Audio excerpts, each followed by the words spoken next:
అవి కావా మాస్తులు.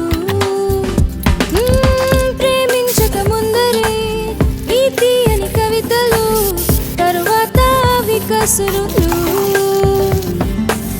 అన్నీ వింటూ ఆనందిస్తూ ఆ పైన ఐఎమ్ సారీ అంటారు.